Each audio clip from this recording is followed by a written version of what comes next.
কারণ এই ঠান্ডার মধ্যে কষ্ট করে যে শুনতেছেন ওয়াজ, এই মাহফিলটা হয়তো ছোট দেখা যায়, এই মাহফিলের এত মর্যাদা এত সম্মান এই দিনই মাহফিলের।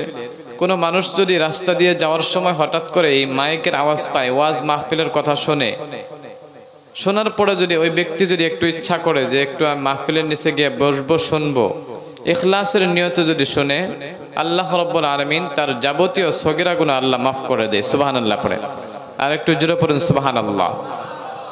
তাহলে আমাদের শোনা দরকার আছে না এগুলো মাহফিল? অনেক সওয়াব হবে ভাই। ইখলাসের নিয়তে যতক্ষণ পর্যন্ত শুনবেন, ইখলাসের নিয়তে আল্লাহর উপরে বিশ্বাস রেখে শুনবেন, ইনশাআল্লাহ ফায়দা হবে। আর যদি খালি সুর শোনেন তাহলে ফায়দা হবে না। ফায়দা দিবে কি? তার চাইতে ঘুম পাড়াটা বেশি ভালো। মাশাআল্লাহ আসছেন, আপনাদের জন্য দোয়া করি আল্লাহ আপনাদেরকে দীর্ঘ হায়াত তয়্যিবা দান করে দেখ। সবাই পড়ি আমিন। আল্লাহ আপনাদেরকে আলিম ওলামাদেরকে যে দেখতে আসছেন, এর বদলা কিয়ামতের দিন আল্লাহ যদি আপনাদেরকে জান্নাতের মধ্যে দিয়ে দেয়। সবাই পড়ি আমিন। কারণ বিশ্বনবী বলেন, কোনো মানুষ যদি আখিরি নবীর উম্মত, কোনো বান্দা যদি কোনো একজন আলিমকে যদি সালাম করে, মুসাফা করে, আলিমকে যদি দেখতে যায়, তাহলে বিশ্বনবী বলেন ওই বান্দা যেন আমার সাথে দেখা করতে আসলো এবং আমার সাথে সালাম মুসাফা করলো। সুবহানাল্লাহ পড়ে। এটা কে কইছে? আল্লাহর নবী। মিথ্যা কথা কইছে নাকি? না। এবং কি কোনো মানুষ যদি কোনো আলিমের সাথে যদি সালাম করে, মুসাফা করে এবং আলিম ওলামার মজলিসের মধ্যে গিয়ে যদি বসে, আলিম ওলামার সাথে যদি উঠা বসা করে, সে ব্যক্তি যেন কোনো আলিমের সঙ্গে বসলো না, সে ব্যক্তি যেন আমার সাথে সরাসরি বসলো। সুবহানাল্লাহ পড়ে। এবং বিশ্বনবী বলেন, যে ব্যক্তি নাকি দুনিয়াতে আমার সাথে বসবে, আল্লাহ রাব্বুল আলামিন কিয়ামতের দিন জান্নাতের মধ্যে আমার সাথে বসাইবে। সুবহানাল্লাহ পড়ে। তাহলে আজকে এই মাহফিলে আসছেন, কত আলিম ওলামার মুখ দেখছেন, ঠিক না নাই? তো আল্লাহর নবীর সাথে দেখা হইল না নাই? এতটুকু আপনার সম্মান আল্লাহ দিয়ে দিবে। জান্নাতের মধ্যে ইনশাআল্লাহ বসতে পারবেন। দোয়া করব, সবাই পড়েন আমিন। ওই জন্য রব্বুল আলামিন কোরআন শরীফের মধ্যে বললেন, লা ইন শাকারতুম লা আযীদান্নাকুম ওয়া লা ইন কাফারতুম ইন্না আযাবি লাশাদীদ। সুবহানাল্লাহ পড়েন। আরেকটু জোরে বলুন সুবহানাল্লাহ। রব্বুল আলামিন কোরআন শরীফের মধ্যে বললেন, লা ইন শাকারতুম লা আযীদান্নাকুম ওয়া লা ইন কাফারতুম ইন্না আযাবি লাশাদীদ। রব্বুল আলামিন বলেন, যে বান্দা নাকি আমার নিয়ামত পায়, নিয়ামতের শুকরিয়া আদায় করে, আমি ওই বান্দাকে, আমার নিয়ামতকে আমি বাড়িয়ে দেই এবং কিয়ামতের দিন ওই বান্দাকে আমি জান্নাতের মধ্যে পৌঁছাই দেই। পড়েন সুবহানাল্লাহ। ওই জন্য ভাইরা সবসময় আল্লাহর শুকরিয়া আদায় করবেন, সবসময় আল্লাহর প্রশংসা করবেন। আবার রব্বুল আলামিন বলেন, যে বান্দা নাকি আমার নিয়ামত পায়, আমার নিয়ামতের শুকরিয়া আদায় করে না, আমার নিয়ামত পায়, আমার নিয়ামতের অনিয়ামতি করে, ওই বান্দার অন্তর থেকে আমার নিয়ামতকে আমি ছিনিয়ে নেই এবং কিয়ামতের দিন ওই বান্দাকে আমি জাহান্নামের মধ্যে পৌঁছাই দিই। পড়েন নাউজুবিল্লাহ। কারণ ওই জাহান্নামটা অনেক ভয়ানক হবে। ওই জাহান্নামের মধ্যে সহ্য করতে পারবেন না, জাহান্নামের আগুন সহ্য করতে পারবেন না, অনেক ভয়ানক জাহান্নাম। ওই জন্য সবসময় আল্লাহর শুকরিয়া আদায় করবেন। আপনি সুস্থ অবস্থায় আছেন, অসুস্থ অবস্থায় আছেন, সবসময় একজনের প্রশংসা করবেন। কার প্রশংসা করবেন? প্রশংসা করবেন সবসময় আল্লাহর। আপনি অসুস্থ অবস্থায় আছেন, ওই সময় যদি আল্লাহর শুকরিয়া আদায় করেন। আপনি বেমারের মধ্যে আছেন, কোনো মানুষ যদি জিজ্ঞাসা করে, ভাই কেমন আছেন, তো কি পড়বেন? আসলে কি আপনি অসুস্থ, ঠিক না? ওই সময় যদি আলহামদুলিল্লাহ পড়েন, আপনার যদি বেমারও থাকে, তাহলে আল্লাহ রাব্বুল আলামিন আপনার বেমারকে শিফা করে দিবে। সুবহানাল্লাহ পড়েন। বিশ্বনবী বলেন, আউয়ালু মান ইউদআ ইলাল জান্নাতি ইয়াউমাল কিয়ামাহ আল্লাযীনা ইয়াহমিদুনাল্লাহা ফিস সাররা'i ওয়াদ দাররা। কিয়ামতের দিন রব্বুল আলামিন সর্বপ্রথম ওই ব্যক্তিকে জান্নাতের দিকে দিবে যে ব্যক্তি নাকি দুনিয়াতে সব সময় আল্লাহর প্রশংসা করত। কার প্রশংসা করত? আউয়ালু মান ইউদআ ইলাল জান্নাতি ইয়াউমাল কিয়ামাহ আল্লাযীনা ইয়াহমিদুনাল্লাহা ফিস সাররা'i ওয়াদ দাররা। যে বান্দা নাকি দুনিয়াতে দুঃখে কষ্টে সব সময়, সুখের মধ্যে হোক না কেন, অসুস্থ অবস্থায় হোক না কেন, একজনের প্রশংসা করত। তিনার নাম কি? আরেকটু জোরে বলুন কি? ওই আল্লাহর যে ব্যক্তি নাকি সব সময় আল্লাহর প্রশংসা করবে, কিয়ামতের দিন সর্বপ্রথম ওই ব্যক্তিকে জান্নাতের দিকে দেওয়া হবে। ওই জন্য সবসময় দুনিয়াতে আপনি হাটে বাজারে যান, রাস্তাঘাটে ঘোরাফেরা করেন, সবসময় একজনের প্রশংসা করবেন। কার প্রশংসা করবেন? সব সময় আল্লাহর প্রশংসা করবেন। কিয়ামতের দিন যদি সর্বপ্রথম জান্নাতের দিকে যাইতে চান তাহলে কি করা লাগবে? আল্লাহর প্রশংসা করতে লাগবে। কি পড়বেন আল্লাহর প্রশংসা? আলহামদুলিল্লাহ, মাশাআল্লাহ, আলহামদুলিল্লাহ। অনেক দামি একটা দোয়া, শুধু আল্লাহর প্রশংসা না, অনেক দামি একটা দোয়া, পৃথিবীর সবচেয়ে দামি দোয়া। বিশ্বনবী বলেন আফজালুয যিকরি লা ইলাহা ইল্লাল্লাহ ওয়া আফজালুদ দুআই আলহামদুলিল্লাহ। পৃথিবীর সবচেয়ে দামি জিকির হলো লা ইলাহা ইল্লাল্লাহ এবং পৃথিবীর সবচেয়ে দামি দোয়া হলো আলহামদুলিল্লাহ। একটু জোরে পড়ুন আলহামদুলিল্লাহ। পৃথিবীর সবচেয়ে দামি জিকির কি বলতে পারবেন? মাশাআল্লাহ, লা ইলাহা ইল্লাল্লাহ। এবং পৃথিবীর সবচেয়ে দামি দোয়া আলহামদুলিল্লাহ। দামি দোয়া কেমন করে লা ইলাহা ইল্লাল্লাহ হলো? হযরতে মুসা আলাইহিস সালাম, নাম শুনছেন না? শুনছেন ইনশাআল্লাহ সবাই?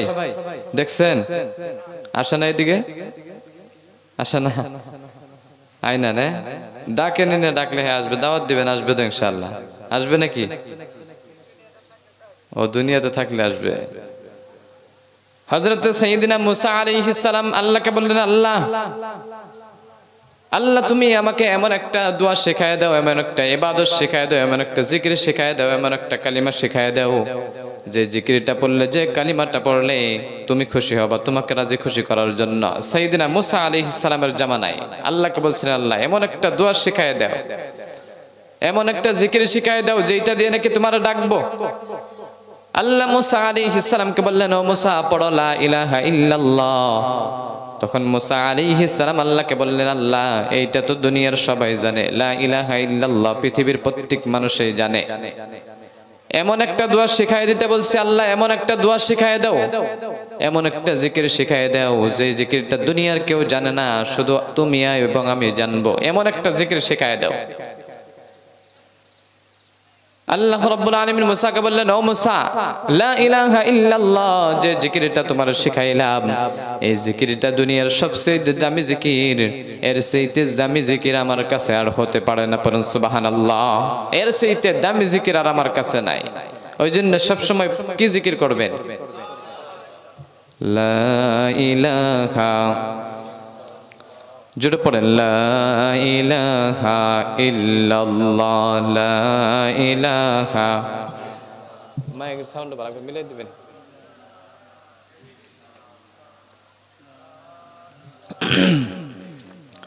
লা ইলাহা ইল্লাল্লাহ, জোরে লা ইলাহা ইল্লাল্লাহ, লা ইলাহা ইল্লাল্লাহ, লা ইলাহা, লা ইলাহা ইল্লাল্লাহু মুহাম্মাদুর রাসূলুল্লাহ সাল্লাল্লাহু আলাইহি ওয়াসাল্লাম। আমার ভাইরা, আল্লাহর নবীকে যদি ভালোবেসে আজকে মাহফিলের নিচে আসছেন, কোরআন এবং হাদিসের কথা শোনার জন্য আসছেন, আল্লাহকে যদি ভালোবাসেন, এই মসজিদকে ভালোবাসা, যদি আল্লাহকে ভালোবাসেন ওই জন্য মসজিদকে ভালোবাসেন, আজকে এই মসজিদ উপলক্ষে এই মাহফিলটি দেওয়া হয়েছে।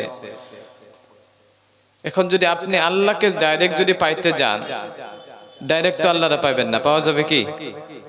ডাইরেক্ট আল্লাহরে পাওয়া যাবে না। প্রধানমন্ত্রীর কাছে যাইতে হলে হয়তো সিএম এর লক ধরা লাগবে, সিএম এর কাছে যাইতে হলে হয়তো একটা এমএলএ এর সাথে লক ধরতে লাগবে, তাই না? এমন করে করে আপনি একটার পরে একটা স্টেপ আপনি করে করে উপরে উঠতে পারবেন। ঠিক তেমন করে আপনি আল্লাহর কাছে যদি যাইতে চান, আল্লাহকে যদি ডাইরেক্ট পাইতে চান, প্রথমে আপনি ইলম শিখেন, আলিম ওলামাদের সাথে শিখেন, বসেন, ওঠা বসা করেন, তারপরে দেখিয়ে দিবে। আল্লাহর নবীকে ভালোবাসেন, আলিম ওলামাদেরকে ভালোবাসেন, আলিম ওলামাকে ভালোবাসার পরে, আল্লাহর নবীকে ভালোবাসার পরে আল্লাহর কাছে আপনি পৌঁছতে পারবেন। তো এই জন্য সর্বপ্রথম আল্লাহকে যদি ভালোবাসতে চান, তাহলে আপনাকে সর্বপ্রথম আল্লাহর নবীকে ভালোবাসা লাগবে। কাকে ভালোবাসা লাগবে? আল্লাহর নবীকে ভালোবাসতে লাগবে। ওই জন্য রব্বুল আলামিন কোরআন শরীফের মধ্যে বললেন,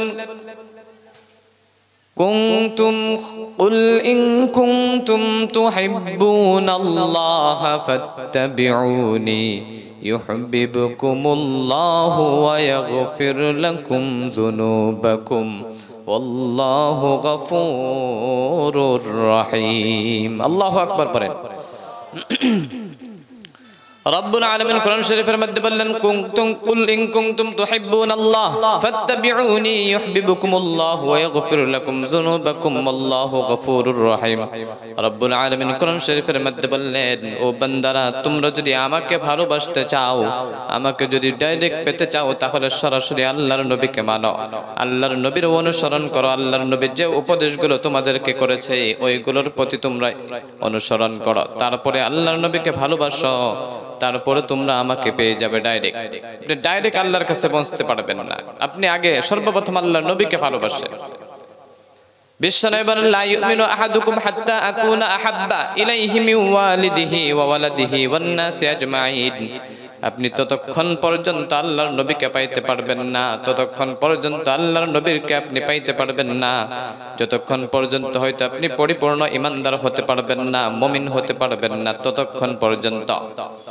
বিশ্বনবী বলেন, দুনিয়ার সব মানুষের চাইতে, নিজের সন্তানের চাইতে, নিজের মা বাবার চাইতে যখন নাকি দুনিয়ার সমস্ত মানুষের চাইতে আল্লাহর নবীকে যখন নাকি বেশি না ভালোবাসবেন, ততক্ষণ পর্যন্ত আপনি একজন মুমিন হতে পারবেন না, ততক্ষণ পর্যন্ত আপনি মুমিন হতে পারবেন না। সর্বপ্রথম আপনার নিজের সন্তানের চাইতে, নিজের মা বাবার চাইতে আল্লাহর নবীকে যতক্ষণ পর্যন্ত নাকি আপনি বেশি ভালো না বাসছেন, ততক্ষণ পর্যন্ত আপনি একজন পরিপূর্ণ ইমানদার হতে পারবেন না, মুমিন হতে পারবেন না। ওই জন্য নিজের সন্তানের সবচাইতে, নিজের সন্তানের চাইতে, মা বাবার চাইতে বেশি ভালোবাসা লাগবে কাকে? কথা বলেন, আল্লাহর নবীকে। আল্লাহর নবীকে ভালোবাসতে আল্লাহর নবীকে পাইতে পারবে, আল্লাহকে পাবেন। ওই জন্য সর্বপ্রথম কাকে ভালোবাসবেন? আল্লাহর নবীকে। কিন্তু আমরা তো নিজের আল্লাহর নবীকে বেশি ভালোবাসি কি সন্তানের চাইতে, মা বাবার চাইতে বেশি ভালোবাসি? বাসি না, বাসেন না তো, তাই না? বাসেন না। কেমন করে ভালোবাসবেন আল্লাহর নবীকে? বেশি ভালোবাসেন না তো।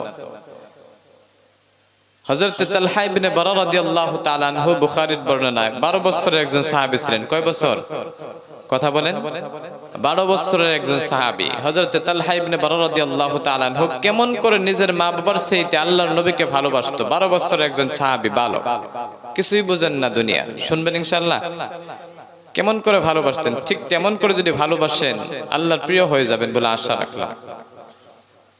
হযরত তালহা ইবনে বারা রাদিয়াল্লাহু তাআলা আনহু 12 বছরের একজন সাহাবী ছিলেন, 12 বছরের একজন বালক সাহাবী ছিলেন হযরত তালহা ইবনে বারা রাদিয়াল্লাহু তাআলা আনহু।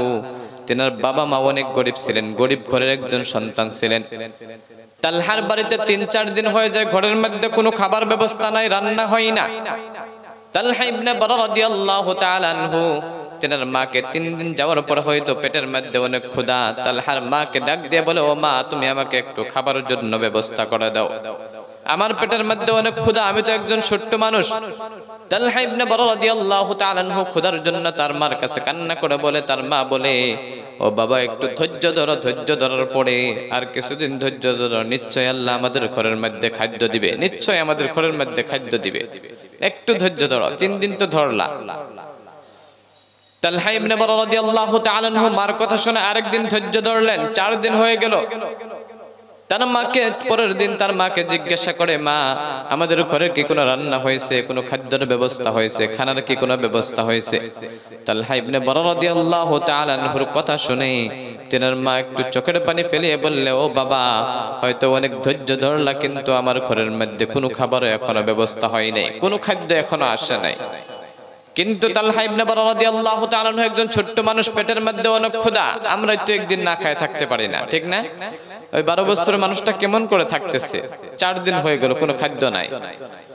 ওই তালহা ইবনে বারা রাদিয়াল্লাহু তাআলা আনহুর কান্না দেখে তালহার মা বললেন, ও বাবা, তোমার যদি পেটের মধ্যে অনেক ক্ষুধা, অনেক খিদা লেগেছে, তাহলে তুমি একটা কাজ করতে পারো, তুমি আল্লাহর নবীর দরবারে চলে যাও, ওই বিশ্ব নবীর দরবারে তুমি চলে যাও। সুবহানাল্লাহ পড়েন।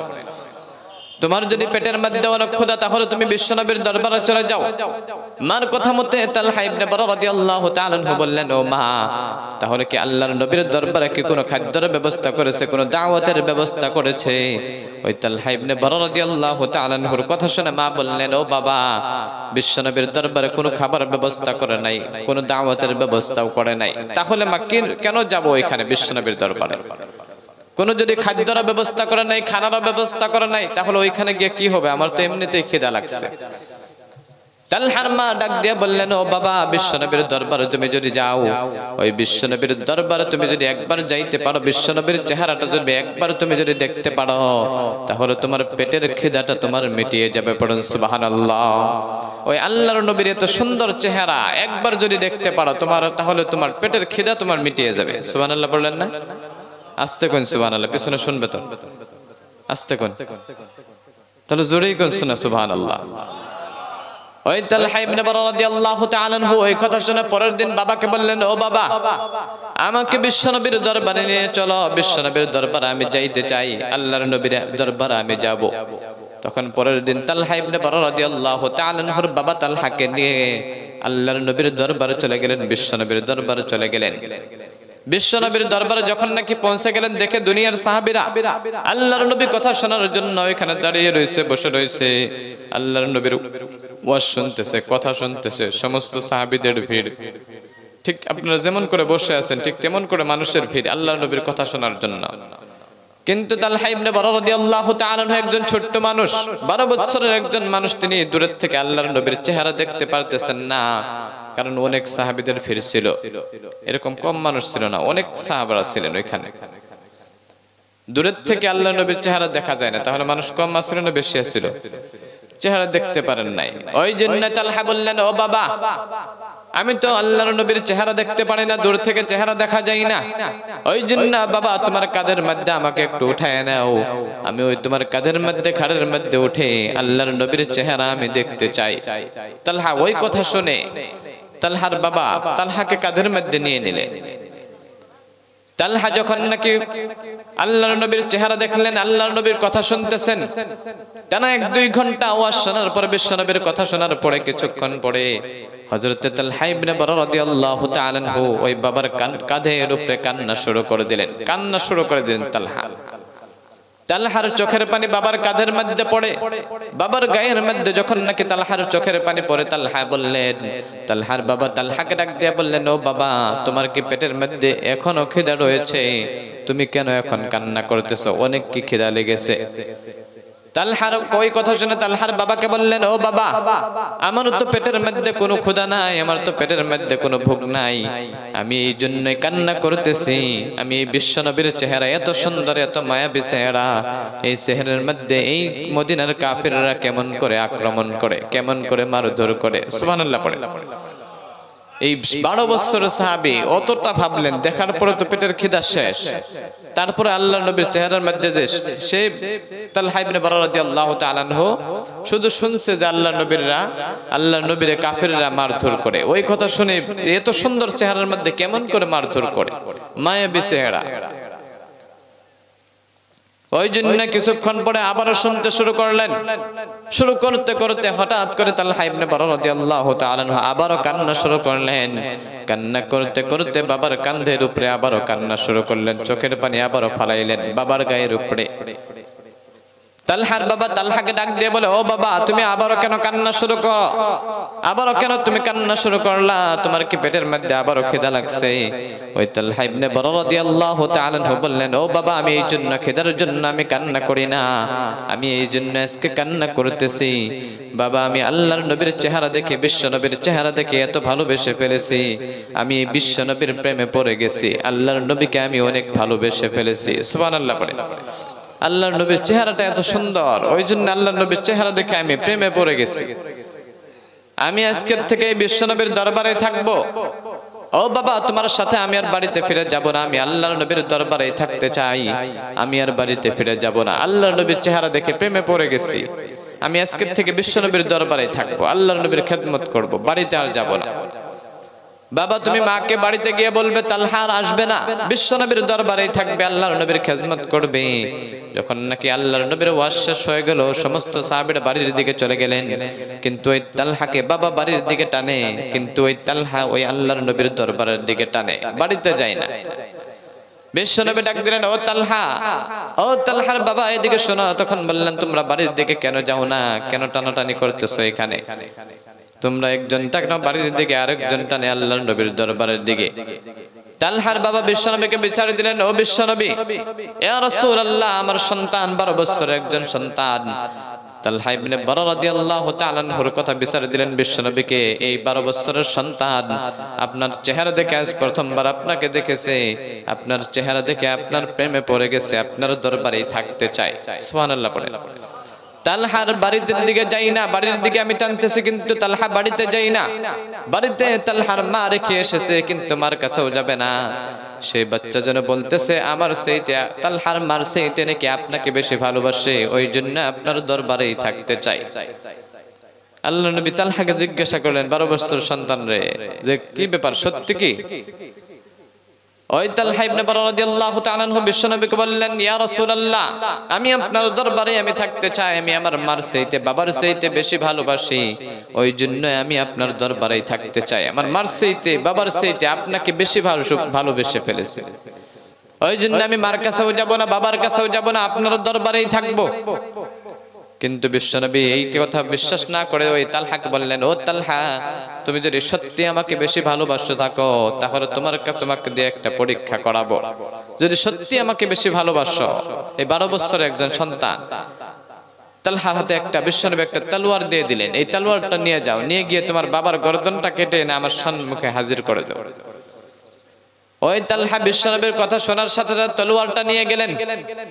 তলোয়ারটা নিয়ে বাবার কাছে যখন নাকি গেলেন, তলোয়ারটা উঠাইলেন, গলার উপরে উঠাইলেন, মাথার উপরে উঠানোর সাথে সাথে আল্লাহর নবী ডাক দিলেন, ও তালহা, তোমার বাবার গর্দন আর কাটতে লাগবে না, আমি বুঝতে পেরে গেছি তুমি আমাকে অনেক ভালোবাসো, ওই জন্য তুমি আমার এই দিকে চলে আসো। তালহার বিশ্বনবীর কথা শুনে তার বাবার গর্দনটা আর কাটলেন না, আল্লাহর নবীর দরবারের কাছে আল্লাহর নবীর কাছে আসলেন। বিশ্বনবী বলেন, ও তালহা, আমি বুঝতে পারছি তুমি আমাকে অনেক ভালোবাসো, মার চাইতে বাবার চাইতে, তুমি আমার দরবারে হয়তো তুমি থাকতে চাও, কিন্তু তুমি একজন তো ছোট্ট মানুষ, তুমি আমার কি খেদমত করবে, ওই জন্যই তোমার কি হয়তো খেদমত করার অনেক দরকার, তুমি তোমার মার কাছে চলে যাও, আমি তোমার জন্য দোয়া করব, তুমি যেমন করে আমাকে ভালোবাসো ঠিক তেমন করে আমি তোমাকে ভালোবাসি, ওই জন্য তুমি এখন তোমার বাড়িতে চলে যাও, বাড়িতে মা আছে, মার কাছে চলে যাও, বাবার সাথে চলে যাও। আল্লাহর নবীর কথা মতে ওই তালহা ইবনে বারা রাদিয়াল্লাহু তাআলা আনহু স্বীকার হইলেন বাবার সাথে বাড়িতে যাওয়ার জন্য।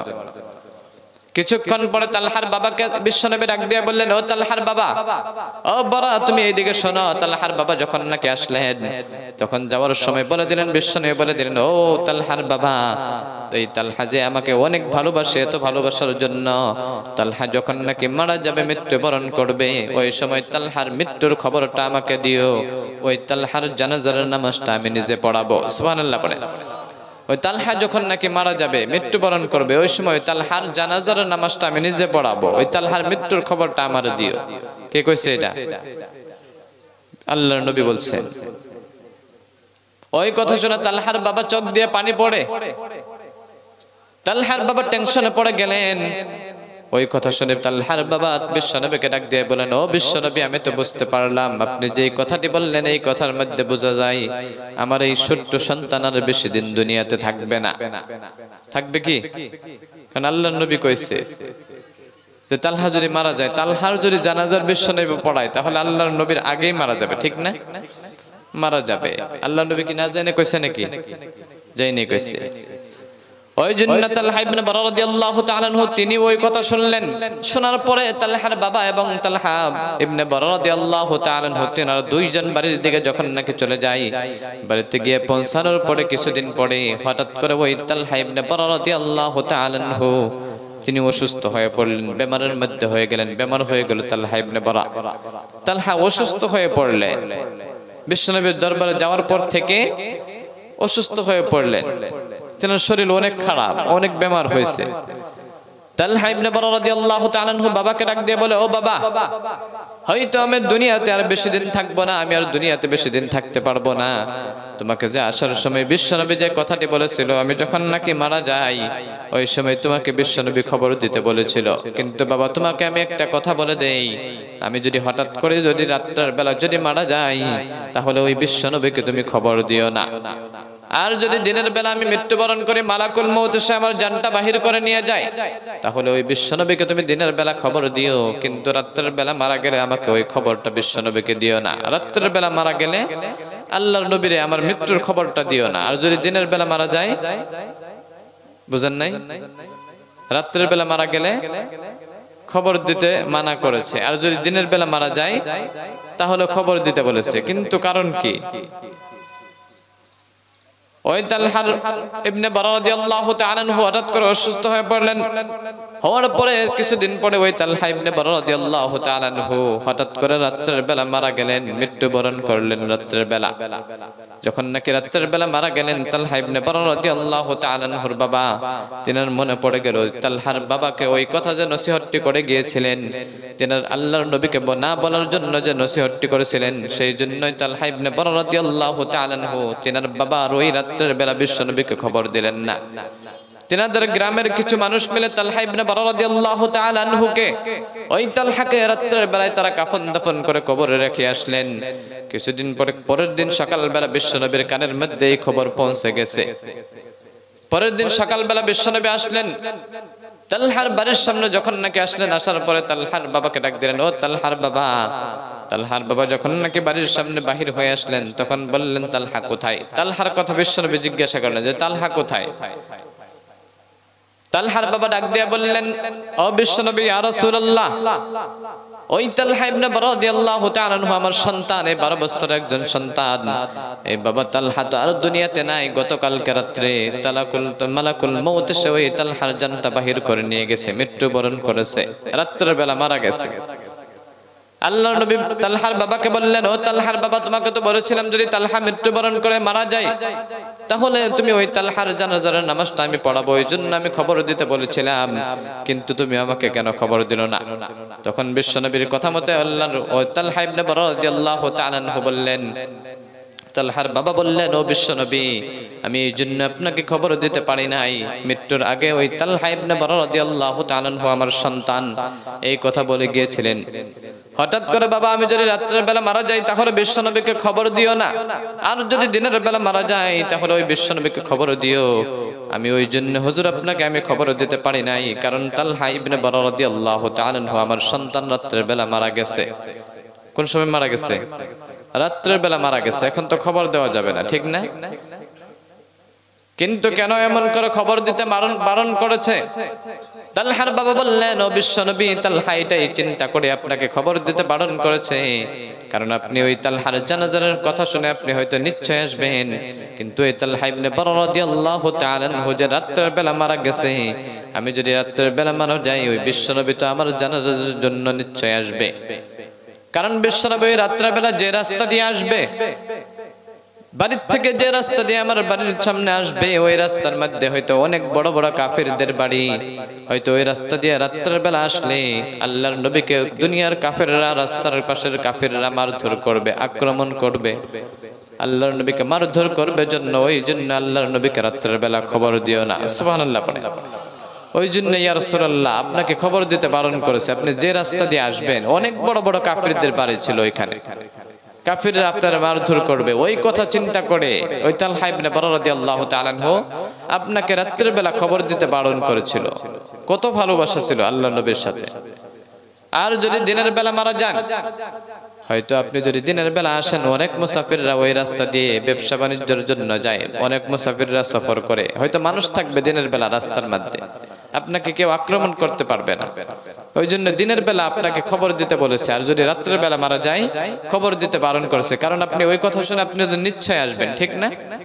নিশ্চয় আসবেন, ওই জন্য রাত্রের বেলা হুজুর আপনাকে খবর দেওয়া হয়। ওই তালহা ইবনে বারা রাদিয়াল্লাহু তাআলা আনহুর কথা শুনে তালহার বাবাকে বললেন, বিশ্বনবী বললেন, ও তালহার বাবা, তালহার কবরটা কোথায়? তালহার কবরটা কোথায়? আমাকে একটু দেখায় দাও, ওই তালহার কবরটা কোথায়? তালহার কবর যখন নাকি দেখিয়ে দিলেন বিশ্বনবী, ওই কবরের কাছে গিয়ে তালহা ইবনে বারা রাদিয়াল্লাহু তাআলা আনহুর কবরের মধ্যে একটা হাত রাখলেন, আরেকটা হাত আসমানের দিকে উঠাইয়া আল্লাহর কাছে ওই তালহার জন্য বিশ্বনবী দোয়া করলেন। ও আল্লাহ, এই তালহা ইবনে 12 বছরের একজন সাহাবী, এত ভালোবাসতো, এত আমাকে ভালোবাসতো, ওই জন্য আজকে দুনিয়াতে হয়তো আমার সাথে থাকতে পারে নাই, কিন্তু আল্লাহ জান্নাতের মধ্যে ওই তালহাকে আমার সাথে রাখিয়ে পড়েন। সুবহানাল্লাহ। এত ভালোবাসছিল আল্লাহর নবী, আল্লাহর নবীর প্রেমে পড়ে গেছে। কিন্তু এখনকার আমাদের সন্তানরা, আমাদের যুবক ভাইয়েরা কার প্রেমে পড়ে? কথা বলে না, মেয়ের প্রেমে পড়ে, ঠিক না? আর আগের জামানায় দেখেন ছোট্ট ছোট্ট সাহাবী, 12 বছরের একজন মানুষ, কি বুঝে কার প্রেমে পড়ছিল? কথা বলেন, কথা এমনি মানুষ কম, কথা যদি না বলেন কি আজকে আমার ওয়াজ করে ভালো লাগতেছে। নবীর প্রেমে পড়ছে, আর আমাদের সন্তানরা কার প্রেমে পড়ে? একটু জোরে বলেন। দেখেন মুরব্বী মানুষের গার্লফ্রেন্ড কয়, দেখেন বুঝতে তাহলে না। এখানে অবিবাহিত কারা কারা আছেন দেখি একটু হাতুটা দেখান তো। বিয়ে করেন না এখন পর্যন্ত? আপনি বিয়ে করেন নাই? কে কে বিয়ে করেন না দেখি একটা হাতুটা দেখান তো ভাই। সবাই বিয়ে করছে এখানে? এই ভাই বিয়ে করছে, এই পাশের ভাই বিয়ে করছো? হাত উঠানো যায়? মুরব্বী মানুষ হাত উঠায় ভয় করে না। আর দেখুন যুবক ভাইরা যারা বিয়ে করেন তবে হাত উঠাতে ভয় করে। এই দুইজনই বিয়ে করে নাই না? বেশ হ্যাঁ, মানে কি করছেন? কোর্ট ম্যারেজ করছে বুঝছেন। একটু উঠানোর কারণ আছে। কারণ কি জানেন? মানে কারণ কি আছে জানেন কি? মানে গার্লফ্রেন্ড আছে বুঝছেন কি? বউ থাকলে হ্যাঁ হাত উঠাইতে, গার্লফ্রেন্ড আছে ওই জন্য আদা হাত উঠাইছে, ঠিক না? গার্লফ্রেন্ড আছে না ভাই? নাই? মাশাআল্লাহ, আল্লাহর ফেরেশতা মনে কথা, তাই না? এই জামানায় যে নাই, আল্লাহর ফেরেশতা। দোয়া করি ভাইয়ের জন্য, আল্লাহর জন্য দিনের পথে কবুল করেন। এক সবাই পড়ে আমিন। এইগুলো কাছ থেকে যদি বিরত রাখে সবাই পড়ে আমিন।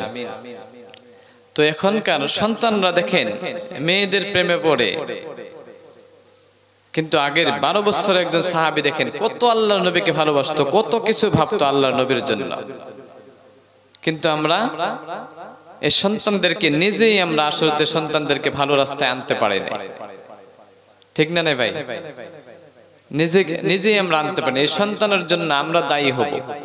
কিয়ামতের দিন এই সন্তানের জন্য আমাদের হিসাব দিতে লাগবে। কারণ আপনি নিজের সন্তানরা, একটা সন্তানরা যদি আপনি জান্নাতের রাস্তা যদি না দেখাইতে পারেন, একটা মাদ্রাসা আপনি নিজেও পারেন না, একটা উস্তাদ দিয়ে কমসে কম জান্নাতের রাস্তা দেখানো দরকার আছে না? কিন্তু আমরা দেখাই নাই, এর জন্য দায়ী হবেন না? নাই? আপনার সন্তান যদি জাহান্নামের মধ্যে যায়, কিয়ামতের দিন দেখবেন আপনার সন্তান আল্লাহকে বলবে, আল্লাহ আমি তো জাহান্নামে যাইবই, কিন্তু এই জাহান্নামে আমি যাওয়ার প্রধান কারণ হলো আমার মা বাবা, ঠিক না? নাই? কারণ আমার মা বাবা কোনোদিন জান্নাতের রাস্তা দেখা নাই, ভালো রাস্তা কোনোদিন দেখাই নাই।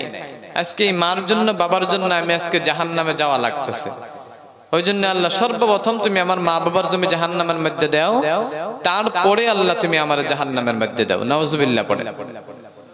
ওই জন্য নিজের সন্তানরা কমসে কম শিরিক কাজগুলোর থেকে, বড় বড় গুনাহ থেকে কমসে কম বাঁচানোর চেষ্টা করে। দরকার আছে না? সন্তানরা দেখবেন যে বড় বড় গুনার কাজ করে।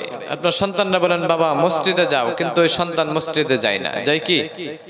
কারণ কিছুই জানে না, সূরা কেরাত জানে না, কিছুই জানে না, কোরআন হাদিস জানে না, কোরআন পড়তে জানে না। তাহলে ওই সন্তান কেমন করে মসজিদে যাবে?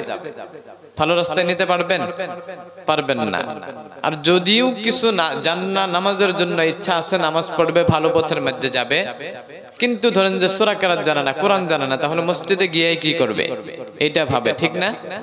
ভাবে। ওই জন্য ভাইদেরকে বলি, কিছু না জানো ভাই, কিছুই জানো না, কিন্তু তবু মসজিদে আসো, আস্তে আস্তে শিখবা।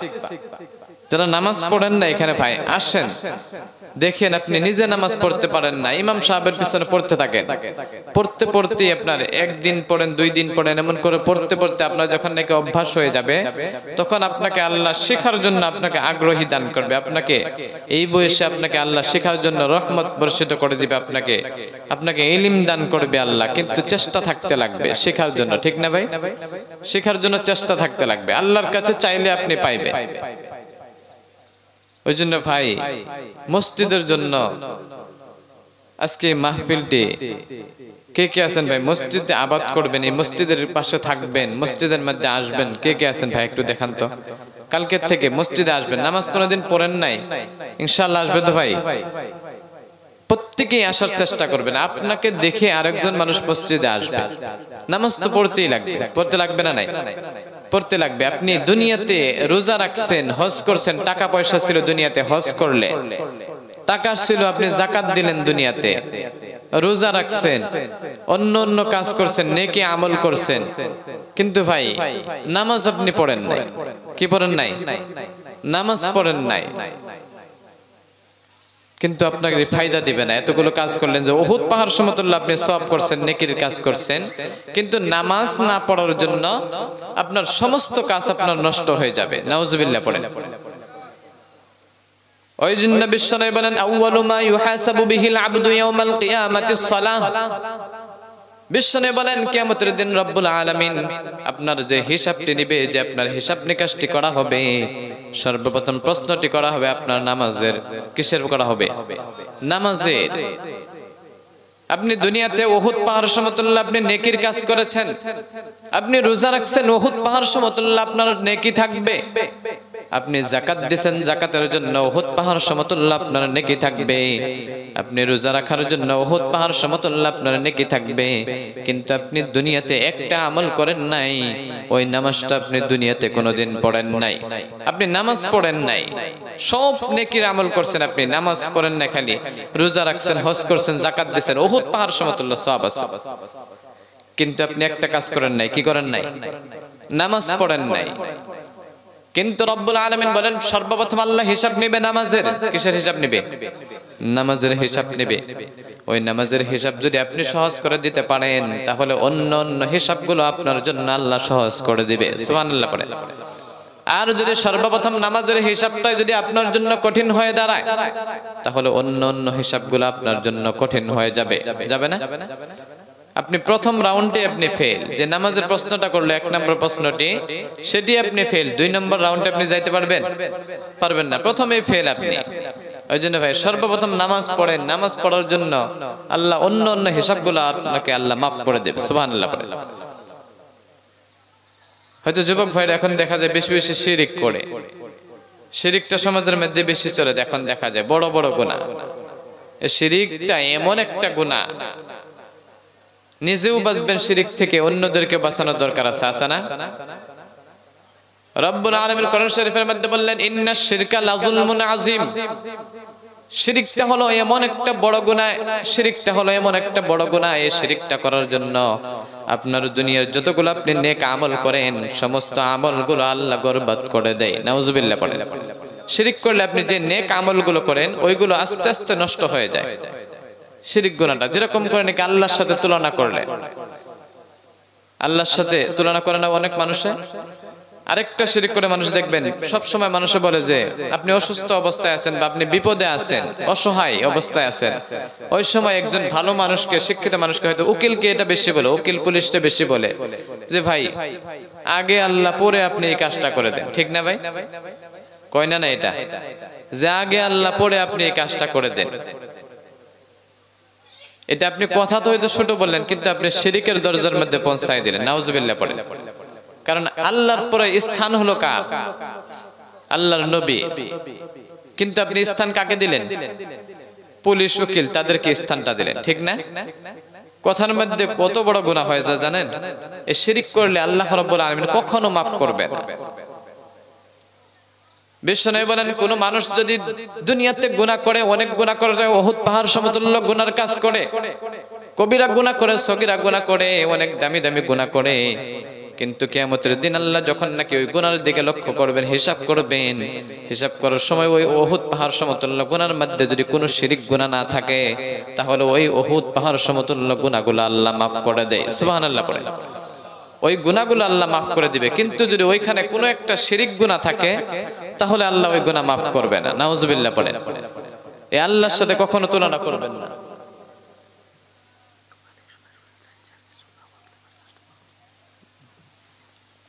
কখনো ওই জন্য সন্তানদেরকে দিয়ে শিরিক করাবেন না, নিজেও শিরিক করবেন না। অনেক মানুষ বলে যে কালকে বৃষ্টি আসবেই, গ্যারান্টি ভাই, আসবেই বৃষ্টি, বলে না ভাই? আসবে, এইরকম বলবেন না ভাই। এইগুলো শিরিক কাজ করবেন না। করা যাবে ভাই? অনেক মানুষ দেখবেন মাজারে গিয়ে সিজদা করে, মাজারের মুর্দার কাছে গিয়ে চায়। এইগুলো শিরিকের থেকে আমাদের বেঁচে থাকা দরকার আছে না নাই? আছে। আগামী অগ্রিম কথাগুলো কখনো বলবেন না। অগ্রিম কথাটা বেশি বলে মানুষ, বলে না নাই ভাই? অগ্রিম কথাটা বেশি বলে।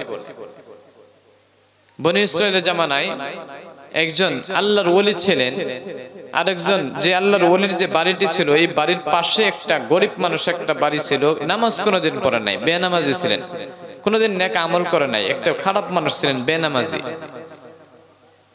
কি ছিলেন?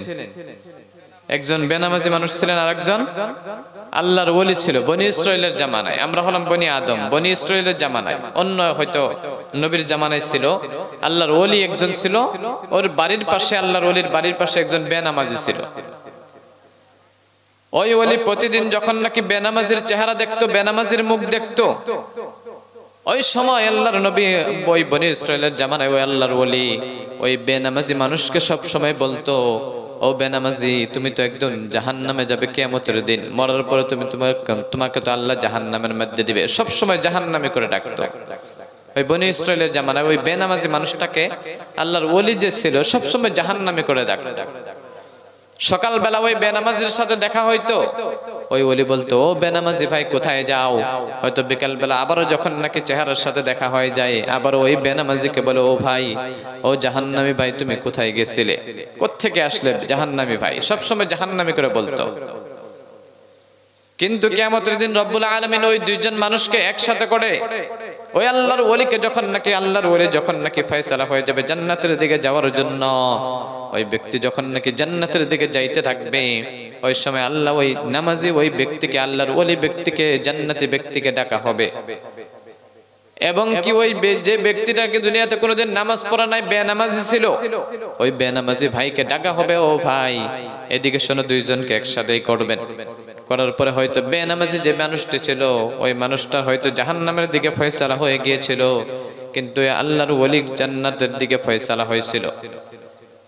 কিন্তু আল্লাহ ওই নামাজি মানুষটাকে আল্লাহর ওলিকে বলবে, এই বান্দা, তোকে তো দুনিয়াতে একজন নেককার মানুষ হিসেবে পাঠিয়েছিলাম, তোকে একজন ওলি বানিয়ে হিসেবে পাঠিয়েছিলাম, তোকে তো নামাজি হিসেবে বানিয়ে পাঠিয়েছিলাম, তোর কাজ ছিল মানুষকে দাওয়াত দেওয়া নামাজের জন্য, নেকি কাজের দিকে দাওয়াত দেওয়ার কাজ ছিল।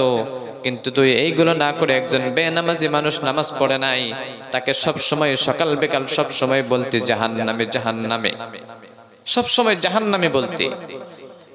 কিন্তু আমি আল্লাহ তোকে দুনিয়াতে আমার ইবাদত করার জন্য পাঠিয়েছিলাম, আমার ইবাদত করার জন্য পাঠিয়েছিলাম, কিন্তু তুই আমার ইবাদত না করে ওইটা যেতই নামাজ না পড়ুক না কেন, তবু তো আমার ওইটা একটা বান্দা ছিল, আমি নিজে বানাইছিলাম, ঠিক না? আমি নিজে ওই বান্দাকে বানাইছিলাম। তুই ওই জাহান্নামে ওই ব্যক্তিকে, ওই বেনামাজি ব্যক্তিকে সবসময় জাহান্নামে বলে ডাকতি। এই জন্য আমি তোকে তো দুনিয়াতে এমন পাওয়ার দিই নাই, কে কিয়ামতের দিন কে জান্নাতে যাবে, কে জাহান্নামে যাবে, ওই ব্যক্তিকে তুই সবসময় জাহান্নামে ডাকার জন্য আজকে ওই ব্যক্তি যাবে জান্নাতে এবং তুই যাবি জাহান্নামের মধ্যে। পড়েন নাউজুবিল্লাহ। এবং কি ওই ব্যক্তি যে বেনামাজি ছিল, জাহান্নামী ব্যক্তি ছিল, ওই ব্যক্তিকে রব্বুল আলামিন ওই জান্নাতের মধ্যে পৌঁছায় দিবে। পড়েন সুবহানাল্লাহ। বেনামাজিকে বনি ইসরাইলের জামানায় আল্লাহর ওলি এই কথা বলার জন্য আল্লাহ জান্নাতের মধ্যে পৌঁছায় দিবে, সব সময় বলছিল। এই জন্য ওই জন্য ভাইয়ের, আমরা যখন নাকি নামাজ পড়তে আসছি, নিজে পড়তে আসি, আরেকজনকে ডাকার দরকার আছে, আছে না? আরেকজনকে ডাকেন। নিজে শুধু বাঁচলে হবে না, অন্যজনকেও বাঁচানোর দরকার আছে না নাই? অন্যজনকেও বাঁচায় আনেন নামাজের মধ্যে। কারণ আল্লাহ রাব্বুল আলামিন এত সুন্দর করে মানুষকে বানাইছে, ভালো করে বুঝিয়ে বলেন। বোঝানোর জন্য অনেক মানুষে এসে নামাজি হয়ে যায়, হয় না নাই? সুন্দর করে বোঝাবেন। আল্লাহর নবী কি সুন্দর করে মানুষকে বুঝাইতো। সাইয়েদিনা আনাস রাদিয়াল্লাহু তাআলা আনহু নাম শুনছেন? সাইয়েদিনা আনাস রাদিয়াল্লাহু, হযরত আনাস রাদিয়াল্লাহু তাআলা নাম শুনছেন? যারা হাদিস শুনেন হয়তো ফাজাইলে আমলের মধ্যে সব সময় পড়া হয়। হযরত আনাস রাদিয়াল্লাহু তাআলা আনহু, তিনি যখন ছোট্ট ছিলেন আল্লাহর নবীর খেদমত করতেন। 1 বছর না, 2 বছর না, 10 বছর আল্লাহর নবীর খেদমত করছে। সুবহানাল্লাহ পড়েন। সাইয়েদিনা আনাস রাদিয়াল্লাহু তাআলা আনহু তিনার বর্ণনা, ছোট্টবেলা আল্লাহর নবী সাইয়েদিনা আনাস রাদিয়াল্লাহু তাআলা আনহুকে পাঠিয়েছেন। আল্লাহর নবী কোনো একটা জায়গায় যাইবে করে একটা কাপড় আনার জন্য পাঠিয়েছিল, শাম দেশের জুব্বা একটা আনার জন্য পাঠিয়েছিল। আল্লাহর নবী শাম দেশের জুব্বা পরতো। কি পরতো? জুব্বা পরতো। সাইয়েদিনা আনাস রাদিয়াল্লাহু তাআলা আনহুকে জুব্বা আনার জন্য পাঠাইছে। কিন্তু সাইয়েদিনা আনাস রাদিয়াল্লাহু তাআলা আনহু আল্লাহর নবীর কথা শুনে তিনি কাপড় আনতে গেলেন, জুব্বা আনার জন্য গেলেন। কিছুক্ষণ যাওয়ার পরে সাইয়েদিনা আনাস রাদিয়াল্লাহু তাআলা আনহু যখন নাকি গেলেন, তিনি তো একজন ছোট্ট মানুষ ছিলেন। যাওয়ার সময় হঠাৎ করে দেখে রাস্তার একটা সাইডে ফিল্ডের মধ্যে তিনার মতো অনেক বাচ্চারা ওইখানে খেলাধুলা করতেছে। কি করতেছে? খেলাধুলা করতেছে। সাইয়েদিনা আনাস রাদিয়াল্লাহু তাআলা তিনি ওই বাচ্চাগুলোর খেলা দেখে হয়তো এক সমাজের এক সমান ভাই, একই বয়সের ভাই ভাই, ওই জন্য সাইয়েদনা আনাস রাদিয়াল্লাহু তাআলা আনহু তাদের খেলা দেখা শুরু করে দিলেন। সুবহানাল্লাহ পড়েন। খেলা দেখা শুরু করে দিলেন। বিশ্বনবী তিনাকে পাঠিয়েছে কিসের জন্য? কাপড় আনার জন্য পাঠাইছে। অনেক সময় হয়ে যায় কিন্তু বিশ্বনবীর দরবারে কাপড় এখন পৌঁছে না, কাপড় এখন পর্যন্ত এসে পৌঁছিল না। ওই জন্য আল্লাহর নবী বললেন, হয়তো আমি এখন নিজেই গিয়ে দেখে আসি। সাইয়েদনা আনাস রাদিয়াল্লাহু তাআলা আনহুকে কাপড়ের জন্য পাঠাইলাম।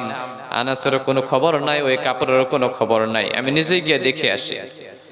আল্লাহর নবী ওই রাস্তা দিয়ে সামদেশের রাস্তায় ছুটলেন। ছুটার পরে হঠাৎ করে দেখে রাস্তার মধ্যে অনেক পোলাপানরা খেলাধুলা করতেছে।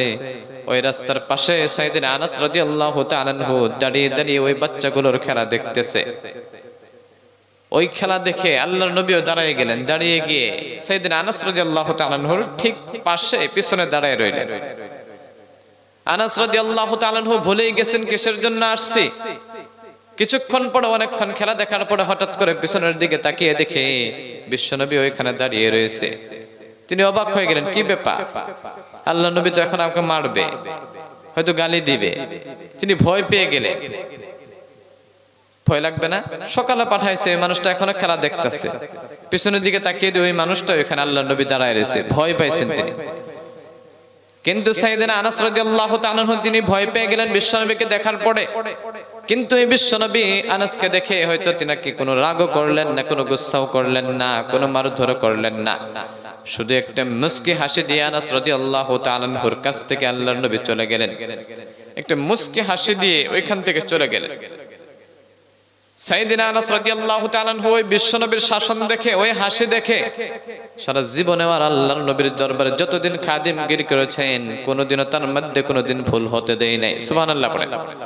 সাইয়েদনা আনাস রাদিয়াল্লাহু তাআলা বলেন, ওই দিন থেকে আল্লাহর নবী এত সুন্দর শাসনে হাসির জন্য আমি আর জীবনেও আল্লাহর নবীর দরবারে আর ভুল করি নাই। সুবহানাল্লাহ পড়েন।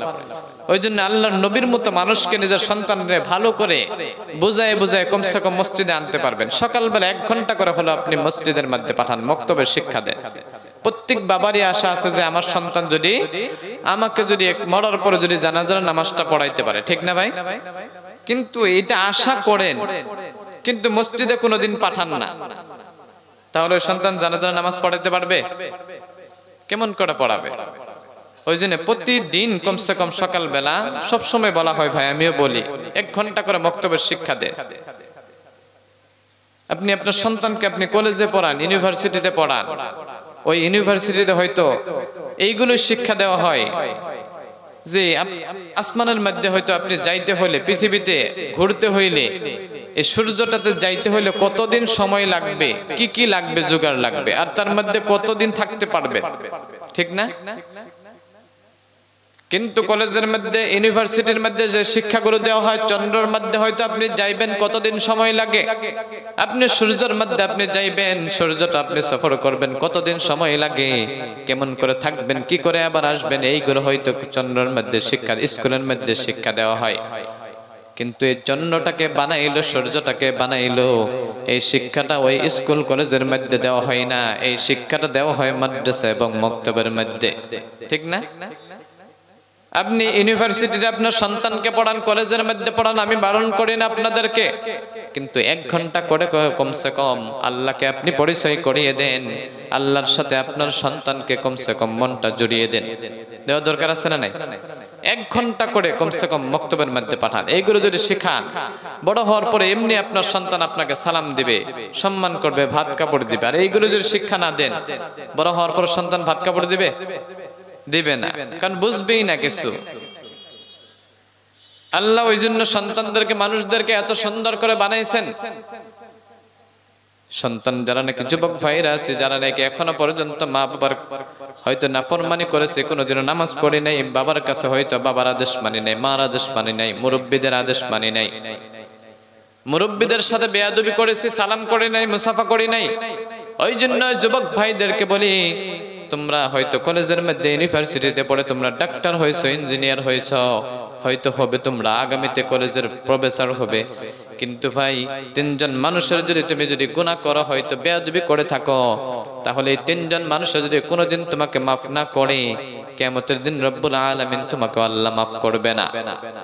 একজন ব্যক্তি হলো তোমাকে যে নাকি শিক্ষা গ্রহণ করাইছে তোমার উস্তাদ, ওই উস্তাদের কখনো বেয়াদবি করবে না। ওই উস্তাদের যদি বেয়াদবি করে থাকো তাহলে বেঁচে থাকা অবস্থায় ওই উস্তাদের কাছ থেকে ক্ষমা চেয়ে নিও, কারণ এটা বান্দার হক, এই উস্তাদের হক। এই উস্তাদকে যদি তোমাকে যদি মাফ না করে, চাহে স্কুলের উস্তাদ হোক, চাহে মাদ্রাসার উস্তাদ হোক, চাহে মসজিদের ইমাম হোক, চাহে মসজিদের মুয়াজ্জিন হোক, এইগুলোর সাথে এগুলোর সাথে তাদের সাথে যদি কোনো বেয়াদবি করে থাকেন, কোনো কথার দ্বারা আঘাত দিয়ে থাকেন, বেঁচে থাকা অবস্থায় কমসে কম মাফ চেয়ে তাদের কাছ থেকে মিলামিশা করে নেওয়ার দরকার আছে, আছে না? কারণ তারা যদি মাফ না করে, আপনি বড় আছেন, টাকা পয়সা আছে, তারা যদি মাফ না করে, এটা বান্দার হক, আল্লাহ কখনো মাফ করবে না। নাউজুবিল্লাহ পড়ে। 2 নম্বর ব্যক্তি হলো নিজের মা বাবা। নিজের মা বাবার সাথে যদি কোনো ভাইয়েরা যদি ব্যবহার খারাপ করে থাকেন, হয়তো ছোট্টবেলা অনেক ভাইয়েরা বেয়াদবি করছেন, বুঝেন নাই ওই সময়, নিজের মা বাবাকে হয়তো ভাত কাপড় দেন না, বুড়া হয়ে গেছে, ওই মা বাবাকে বুড়ো বুড়ি করে ডাকে, মা বাবা করে ডাকে না, শ্বশুর শাশুড়িকে শুধু আম্মা আব্বা বলে ডাকে, ঠিক না? নিজের মারে বুড়ি ডাকে, বাবারে বুড়া ডাকে, শ্বশুর শাশুড়িরে কি ডাকে? আম্মা জান, না আব্বা জান। আর এই ডাকটা যদি নিজের বাবা মারে দেন, কত শান্তি হবে, ঠিক না? নাই, শ্বশুর শাশুড়ির এদিকে পাগল করে। এই জন্য যুবক ভাইরা, কোন মানুষ যদি এরকম মা বাবার সাথে বেয়াদবি করে থাকেন, ওই মা বাবার কাছে আজকে গিয়ে আপনি, কালকে গিয়ে মা বাবার কাছে আপনি ভালো করে আপনি ক্ষমা চাইবেন, ওই মা বাবা নিশ্চয় আপনাকে মাফ করে দিবে। কারণ মা বাবা যখন নাকি চলে যাবে, তারপরে আপনার মাফের কোনো সুযোগ হবে না। হবে কি? হবে না। কারণ মা বাবা যদি আপনাকে মাফ না করে, তাহলে আল্লাহ আপনাকে মাফ করবে না। 2 জন মানুষ গেল, একজন হলো নিজের শিক্ষক উস্তাদ, আর একজন হলো আলিম উলামা। এইটা বেশি বেশি মানুষে করে, ঠিক না? আলিম উলামাদের সাথে বেশি বেয়াদবি করে, করে না? নাই করে। একটু হুজুর মসজিদের লেট করে আসলে, দেরি করে আসলে, ইমাম সাহেব একটু দেরি হইলেই গালি দেয়, ঠিক না? আজান একটু দিতে দেরি হইলেই হুজুরের বদনাম শুরু করে দেয়, ঠিক না? নাই ভাই, বদনাম শুরু করে দেয়। কিন্তু এদের যদি গীবত করেন, বদনাম করেন, বিশ্বনবী বলেন আল গীবাতু আশাদ্দু মিনাজ জিনা। এই গীবতটা এমন একটা গুনাহ, জিনার চেয়ে বড় গুনাহ। নাউজুবিল্লাহ পড়েন। ওই জন্য মানুষের সম্মুখে অসম্মুখে কখনো মানুষের গীবত করবেন না। করা যাবে? শুধু আলিম উলামা না, প্রত্যেক মানুষের গীবত কখনো করবেন না। যে কথার দ্বারা মানুষ আঘাত পায়, এগুলো কথা কখনো বলবেন না। আল্লাহ কখনো, আল্লাহ আপনাকে জান্নাতের মধ্যে দিবেন এইগুলো গীবত যদি করেন, জিনার চেয়ে বড় গুনাহ। ওই জন্য যুবক ভাইদেরকে বলি, আলিম উলামার সাথে বেয়াদবি করা যাবে না। কোন আলিম উলামার সাথে যদি আপনি বেয়াদবি করে থাকেন, আলিম উলামার কাছে গিয়ে সালাম করেন, মুসাফা করেন, মাফ চান, নিশ্চয় আলিম উলামারা মাফ করে দিবে। আলিম উলামারা এইগুলো ধরে থাকে না, কারণ আলিম উলামারা ও মানুষদেরকে যখন নাকি দোয়া করে আমিন ধরে, দুনিয়ার প্রত্যেকজন মানুষের জন্য দোয়া করে, দুনিয়ার প্রত্যেকজন শত্রু হোক এবং দুশ্মন হোক, ভালো বন্ধু হোক, সবার জন্য আলিম উলামা দোয়া করে, ঠিক না? হুজুররা প্রত্যেকজন মানুষের জন্য দোয়া করে, কারোর জন্য বদদোয়া করে না। করে কি? যখন আমিন ধরবে দেখবেন প্রত্যেকজন মানুষের জন্য দোয়া করতেছে, পরিচিত হোক বা অপরিচিত হোক, ঠিক না ভাই? প্রত্যেকের জন্য দোয়া করে। ওই জন্য ভাইরা, আলিম উলামাদের সাথে কখনো বেয়াদবি করবেন না। যারা নাকি যুবক ভাই আছে, তারা সবসময় আলিম উলামাদেরকে ভালোবাসবো, মোহাব্বত করবো সবসময়। আলিম উলামাদেরকে মোহাব্বত করলে, আলিম উলামারা কি হালতে চলে, কেমন করে চলে, তাদেরকে ফলো করে। কিন্তু অনেক মানুষ বললে যে হুজুররা এটা করে, ওইটা করে। আর ভাই, এক হুজুর দোষ করলে প্রত্যেক হুজুরের নাম দেন কেন, ঠিক না ভাই? প্রত্যেকেরই দোষ দেয়। একবার আরেকটা কথা, আলিম উলামা যে কথা বলে সেটা মানেন আপনারা, আলিম উলামারা কি করে সেটা আপনারা বাদ দেন, ঠিক না? আলিম উলামারা যে কথা বলে সেটার উপরে আমরা মানার চেষ্টা করব, সবাই পরে ইনশাআল্লাহ। কি বলে সেটা আমরা দেখব, তারা কি করতেছে এটা আমাদের কোনো দেখার সময় নেই আমাদের, এটা আমরা দেখবো না। আলিম উলামা কি বলে সেটা আমরা মানার চেষ্টা করব। এইগুলো যদি আমরা মানি, তাহলে আমাদের কল্যাণ হয়ে যাবে। সুবহানাল্লাহ পড়েন। যেই কথাগুলো বলে এইগুলোই করবেন ইনশাআল্লাহ পড়েন। ওই জন্য ভাইরা, কোনো যুবক ভাই যদি আসে এরকম, আলিম উলামা হয়তো নামাজ পড়তে বলে, নামাজের জন্য আসবো, শিখাই দিবে। দাড়ি রাখতে বলে, দাড়ি রাখি না ভাই। অনেক ভাইয়েরা ভাবে বিয়ার পরে দাড়ি রাখবো, ঠিক না ভাই? দাড়ি রাখলে কি আল্লাহ সম্মান বাড়ায় না কমায়? জোরে বলেন। যুবক ভাইরা বলতেছে না, মানে তাদের কমে, তাই না? দাড়ি রাখলে সম্মান কমে না বাড়ে? যার যার দাড়ি নাই দেখি একটু হাত না দেখি, একটু দাড়ি থাকলে হবে না, পুরো সুন্নতি দাড়ি থাকা লাগবে, বড় থাকা লাগবে। দেখি ভাই সবেরই দাড়ি আছে এখানে? আমার সোহেরি পাওয়ার কমে গেছে মনে করেন, দাড়ি দেখা যায় না কিন্তু। মাশাআল্লাহ ভাই, কালকে থেকে রাখার জন্য চেষ্টা করবেন। হয়তো আপনারা চেষ্টা করেন কিন্তু শয়তানে ধোঁকা দিয়ে, তাই না? সেলুন আলারা কাটে দেয়, দেয় না? নাই নাপিতে কাটে দেয়, না করেন তাও কাটে দেয়, ঠিক না? কারণ গামছা দিয়ে আপনাদের তো পুরো বাইন্ধে নেয়, নাও তো করতে পারবেন না, কারণ তাদের হাতে বেলেট থাকে, তাই না? এই জন্য ভাই, যুবক ভাইরা যারা নাকি দাড়ি রাখি নাই, কালকের থেকে ইনশাআল্লাহ দাড়ি রাখার জন্য চেষ্টা করব। একটু হাতুড়ায় দেখান তো কে কে রাখবেন। মাশাআল্লাহ, আল্লাহ কবুল করেন, একসাথে পড়ি আমিন। এই একটা সুন্নতি যদি আপনি আমল করেন, একটা সুন্নত নিয়ে যদি আপনি কবরে যাইতে পারেন, তাহলে হয়তো একটা দাড়ির জন্য আপনি একটা মুসলমান বলে আল্লাহ নবীর সুন্নত থাকার জন্য আল্লাহ নিশ্চয়ই জান্নাতের মধ্যে দিবে। সুবহানাল্লাহ পড়েন। কারণ কেন জানেন? আল্লাহ যদি আপনাকে জান্নাতের মধ্যে দিতে চায়, একটা সুন্নতি আপনাকে জান্নাতে দেওয়ার জন্য যথেষ্ট হয়ে দাঁড়াবে, ঠিক না ভাই? ওই জন্য ভাই দাড়ি ইনশাল্লাহ রাখবো তো ইনশাল্লাহ। দাড়ি রাখলে আল্লাহ সম্মান বাড়িয়ে দেয়। যারা বিয়ে করেন নাই, হয়তো দাড়ি রাখলে যদি আগে খারাপ মেয়ে আপনি হয়তো পছন্দ করতেন বা আপনাকে পছন্দ করতো, ওই দাড়ি রাখার জন্য ওই খারাপ মেয়েটা সরে যায়, ভালো একটা নেককার মেয়ে আপনার হয়তো পছন্দ করবে, আপনাকে ফলো করবে, ঠিক না ভাই? যারা নাকি পর্দাশীল নারী, তারা দাড়ি যাদের আছে ওই যুবকদেরকে পছন্দ করে। ইনশাল্লাহ সবাই দাড়ি রাখবেন তো ইনশাল্লাহ। আবার যদি বলেন হুজুর একটু নিচে নেমে পাও ধরে মাফ চাই বলেন, তবু বলার জন্য আমি রাজি আছি। আছেন কেউ এরকম? দাড়ি রাখবেন তো ইনশাল্লাহ। আসতে করেন যে কারণ কি? জোরে বলেন ইনশাল্লাহ। দাড়ি রাখবেন ইনশাল্লাহ। আল্লাহ সবাইকে কবুল করেন, এক সবাই পড়ি আমিন। কারণ আল্লাহ এত সুন্দর করে আমাদেরকে বানাইছে। আল্লাহ যে দুনিয়াটা বানাইছে, আমরা যে দুনিয়াতে বসবাস করতেছি, এই দুনিয়াটা যে আল্লাহ বানাইছে, শুধু একটা দুনিয়া না তো, এমন করে 7টা আসমান আছে। কয়টা আসমান আছে? 7 আসমান, 7টা এমন করে জমিন আছে। আল্লাহ বানাইছে কয় দিনে জানেন? কয় দিনে বানাইছে বলতে পারেন? রব্বুল আলামিন কোরআন শরীফের মধ্যে বললেন ফি সিত্তাতি আইয়াম, 6 দিন সময় লাগাইছে আল্লাহ। সুবহানাল্লাহ পড়েন। এত বড় বড় আল্লাহ দুনিয়া বানাইতে, 7টা দুনিয়া বানাইছে, পৃথিবী বানাইছে, 7টা আসমান, 7টা জমিন বানাইছে আল্লাহ 6 দিনের মধ্যে বানাইছে। এতদিন সময় লাগাইছে, ঠিক না? এত বড় একটা দুনিয়া, একটা আসমান থেকে আপনি আরেকটা আসমানের মধ্যে যাওয়ার জন্য 500 বছরের রাস্তা দূরত্ব। কত বছর? 500 বছরের রাস্তা দূরত্ব। ঠিক তেমন করে দ্বিতীয় আসমান থেকে তৃতীয় আসমান পর্যন্ত আবারও 500 বছরের রাস্তা দূরত্ব। ঠিক তেমন করে তৃতীয় থেকে চতুর্থ পর্যন্ত যাবেন, 500 বছরের রাস্তা আবারও দূরত্ব থাকবে। এত বড় একটা আসমান, এই দিক থেকে গিয়ে আপনি ওইদিকে পাইবেন কি? আসমানের পৃথিবীর পাওয়া যায় না। এত বড় একটা দুনিয়া, যে দুনিয়াতে আমরা বসবাস করি কোনো খোঁটা নাই, আছে কি? আল্লাহ এই দুনিয়াটা এত সুন্দর করে বানায় রাখছে আমাদের জন্য। এই দুনিয়াটা আল্লাহ হয়তো এমন করে আমরা যদি একটু অনুভব করি, আল্লাহ এই পৃথিবীটা, এই জমিনটা, আসমান এবং জমিনটা, 7টা আসমান 7টা জমিন আল্লাহ বানাইছে, হয়তো ফেরেশতাদেরকে অর্ডার করে বানাইছে, ঠিক না? ফেরেশতাদেরকে বলছে। আমরা যদি একটু ভালো করে মনোযোগ দিয়ে লক্ষ্য করে দেখি, আল্লাহ এই দুনিয়াতে আমাদেরকে যে পাঠিয়েছেন, মার পেট থেকে যখন নাকি আমরা ভূমিষ্ঠ হই, খুব সেতে 1 ফুট লম্বা আমরা, ঠিক না? ওজন হয়তো মাত্র 1 থেকে 3 কেজি পর্যন্ত হয়, ঠিক না? নাই?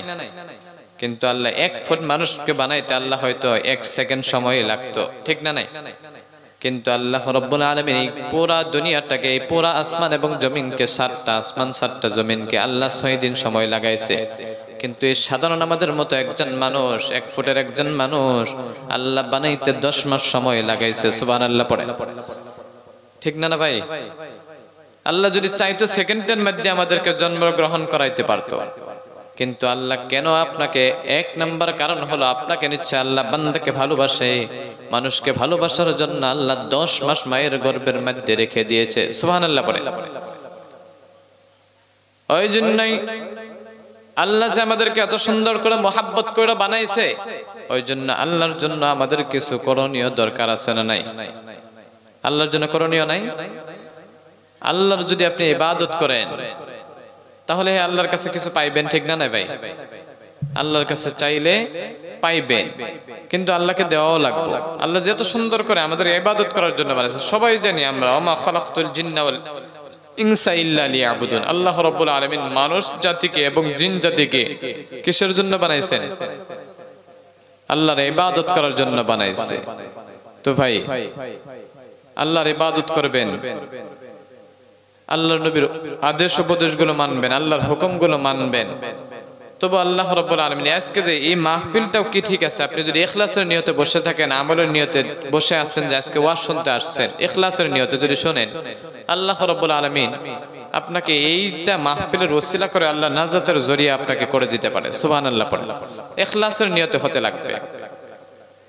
ওই জন্য রব্বুল আলামিন কোরআন শরীফের মধ্যে বলেন, ওয়ামাইয়াত্তাকিল্লাহ ইয়াজআল লাহু মাখরাজা ওয়া ইয়ারযুকুহু মিন হাইথু লা ইয়াহতাসিব। আপনি যদি আল্লাহকে ইখলাসের নিয়তে যদি ভয় করেন, বিশ্বাস করেন, তাহলে আল্লাহ রাব্বুল আলামিন আপনাকে দুইটা পুরস্কার দিবে। কয়টা পুরস্কার? দুইটা পুরস্কার দিবে। এক নম্বর পুরস্কার হলো ওয়ামাইয়াত্তাকিল্লাহ ইয়াজআল লাহু মাখরাজা। আপনি যদি পৃথিবীতে কোনো মুসিবতের মধ্যে থাকেন, বড় পেরেশানির মধ্যে থাকেন, আপনি কোনো মুসিবতের মধ্যে আপনি ফেসে আছেন, ওই সময় ওই কঠিন মুসিবত থেকে আল্লাহ, আপনি ইখলাসের নিয়তে আল্লাহকে ভয় করার জন্য ওই কঠিন মুসিবত থেকে আল্লাহ আপনাকে উদ্ধার করে দিবে। সুবহানাল্লাহ পড়েন। একটা পুরস্কার। দুই নাম্বার পুরস্কার হলো আপনি যদি আল্লাহকে ইখলাসের নিয়তে ভয় করেন, ওয়ামাইয়াত্তাকিল্লাহা ইয়াজআল লাহু মাখরাজা ওয়া ইয়ারযুকুহু মিন হাইথু লা ইয়াহতাসিব। আল্লাহ আপনাকে দুই নাম্বার পুরস্কার দিবে। আল্লাহ আপনাকে রিজিকের ব্যবস্থা করে দিবে, খাদ্যের ব্যবস্থা ঘরের মধ্যে করে দিবে। সুবহানাল্লাহ পড়েন। কারণ আপনি যদি আল্লাহকে ভয় করেন, আল্লাহ যদি দুইটা পুরস্কার দেয়, খাদ্যের ব্যবস্থা করে দিবে, মুসিবত থেকে আল্লাহ উদ্ধার করে দিবে। শুধু তাই নয়, রব্বুল আলামিন কোরআন শরীফের মধ্যে বললেন, ওয়ামাইয়াত্তাকিল্লাহ ইয়াজআল লাহু মাখরাজা ওয়া ইয়ারযুকুহু মিন হাইথু লা ইয়াহতাসিব। আল্লাহ আপনাকে এমন জায়গা থেকে উদ্ধার করে দিবে, এমন জায়গা থেকে আল্লাহ রিজিকের ব্যবস্থা করে দিবে। ওয়া ইয়ারযুকুহু মিন হাইথু লা ইয়াহতাসিব। আপনার 14 গোষ্ঠীর দ্বারা কল্পনা করা আপনি এটা সম্ভব না, আপনার দ্বারা কল্পনা করাটাও সম্ভব না। কারণ কোত্থেকে আল্লাহ খাবার ব্যবস্থা করে দিবে, রিজিকের ব্যবস্থা করে দিবে, আপনার 14 গোষ্ঠী কল্পনা করে আপনি সম্ভব না। কোত্থেকে দিল আল্লাহ? আল্লাহ দিলে কি আপনি রাখতে পারবেন? যদি দেই ভরপুর করে দিয়ে রাখতে পারবেন কি? কোত্থেকে দিল আপনি জানবেন? জানবেন না। ওই জন্য ভাইরা, আল্লাহকে ইখলাসের নিয়তে সবসময় আল্লাহকে ভয় করবেন, আল্লাহকে অনুসরণ করবেন। সবসময় হাটে বাজারে যাইতেছেন, রাস্তাঘাটে ঘোরাফেরা করতেছেন, ঘুমাসার সময় কমসে কম দোয়া পড়ে ঘুমাচ্ছেন। মসজিদে আসেন, অনেক মানুষের প্রোগ্রামে আসছেন, মাহফিলে আসছেন, কমসে কম একটা টুপি নিয়ে আসেন, মসজিদে যান। অনেক মানুষের শুক্রবার করে মসজিদে যায়, তবু টুপির কথা ভুলে যায়, ঠিক না? বাস্তব জামানায় যেগুলো দেখা যায়, টুপি নিতেও ভুলে যায়। মসজিদে যাইতেছেন, একটা সুন্নাত আপনি জিন্দা করেন, ডান পাটা প্রথমে দেন মসজিদের মধ্যে। সবাই জানি কিন্তু আমল করি না, ঠিক না? প্রত্যেকেই জানি যে মসজিদের মধ্যে সর্বপ্রথম ডান পাটা দিতে লাগে, জানি না? নাই জানি না ভাই? জানি, কিন্তু দেই না। আপনি চেষ্টা করেন ডান পাটা আগে দেন। বাম পা যদি কখনো গেছে বা আবার বার হন মসজিদ থেকে, অভ্যাসটা করেন। ইনশাআল্লাহ কয়েকদিনের মধ্যে একটা সুন্নাত যদি জিন্দা করতে পারেন, ভালো বলছে না, একটা সুন্নাত যদি আপনি জিন্দা করতে পারেন, আল্লাহ যদি ভালোবাসে, ওই সুন্নতের ওসিলা করে কিয়ামতের দিন আল্লাহ আপনাকে জান্নাতের মধ্যে দিবে। সুবহানাল্লাহ করেন না? একটা সুন্নাত। সব সময় টুপি ব্যবহার করেন। আপনি মসজিদে যাবেন, ডান পাটা আগে দেন। যদি কিবা একটা কারণে আপনার বাম পাটা আগে মসজিদের মধ্যে গেছে, আবারও আপনি বার হয়ে আবারও চেষ্টা করেন। পাওয়ারের সাক্ষী কষ্ট দেওয়া দরকার আছে না? নাই? যদি পাওয়ারে আবারও শিক্ষাটা দিয়ে দেন যে বাম পা আগে দিছে, আবার ডান পা দিতে লাগবে। মসজিদ থেকে বার হইতেছেন, ডান পাটা আগে দিচ্ছেন, ওই সময় কি করবেন? সঙ্গে সঙ্গে আবার মসজিদের মধ্যে যাবেন, যাওয়ার পরে বাম পাটা আগে দিবেন। করবেন না ইনশাআল্লাহ? স্যান্ডেল পরতেছেন, আগে কোনটা পরা লাগে? স্যান্ডেল পরতে সময় ডাইন পাও। কাপড় পরতে গেলে কোনটা পরা লাগে? ডাইন পাও। কিন্তু পাও স্যান্ডেলটা বেশি দেখবেন যে বাম পাটা বেশি যায়। আমারও আগে এরকম হইতো। এটা চেষ্টা করতে করতে যদিও কখনো যদি বাম পাটা আগে গেছে স্যান্ডেলের মধ্যে, আমি আবার খুলে আবার আগে ডান পাটা দিছি। কয়দিন অভ্যাস করেন, এটা অভ্যাস হয়ে যাবে। করবেন তো ইনশাআল্লাহ? এটা একটা সুন্নাত, আল্লাহর নবীর সুন্নাত। বাস্তব জামানে এগুলো যদি করেন, একটা একটা সুন্নাত যদি সবাই নিতে পারি, আল্লাহ নিশ্চয়ই সুন্নাতের ওসিলা করে আল্লাহ জান্নাতের মধ্যে আমাদেরকে দিবেই দিবে। দিবে না? নাই? আল্লাহ এমন কিয়ামতের দিন এমন মানুষ খুঁজবেন যে ব্যক্তি নাকি দুনিয়াতে আল্লাহকে একবার সিজদা করেছিল, একটা সিজদা আল্লাহকে করছিল, তেমন মানুষকেও আল্লাহ জান্নাতের মধ্যে দিবে সর্বশেষে। সুবহানাল্লাহ বলেন না? তাহলে আমরা আল্লাহর নবীর উম্মত হিসেবে আসছি, আল্লাহর ইবাদত করছি, তাহলে আল্লাহ আমাদেরকে জান্নাত দিবে না নাই?